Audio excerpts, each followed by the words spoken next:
台南市八系列对台湾灯会拍头阵以后，包括台湾文化创意博览会以及台湾设计展等大型活动陆续登场，目前已经进入尾声。对此，议员沈振东伫总日巡就相当关心，开12亿9000外万，也未包括灯会活动，到底市场的评价如何？对此，市长回应有超过半数的古迹修复等有形甲无形的价值。从去年的全国运动会，当然那不是台南400，但是包括到今年的台湾灯会，还有文博会，现在的设计展，还有你刚刚提到的比较中小型的展览，包括体育展，这些部分是活动的。但是我们希望活动的办完以后，还是会留下东西，例如硬体的，像那个主灯啊，还有很多其他的副灯哈，其他的灯也都散置在各地。那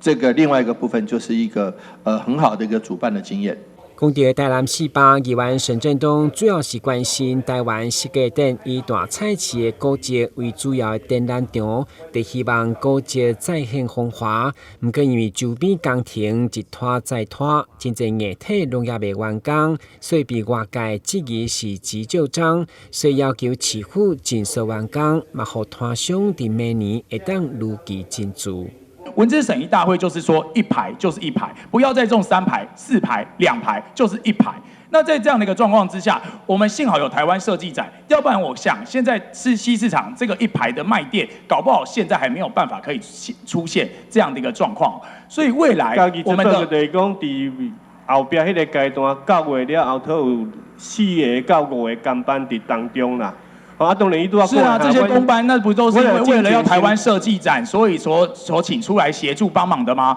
到了最后，市长进来的时候，还必须要就是所有的工人全部都要让开，才可以去做这样的一个处理。那你不觉得说台湾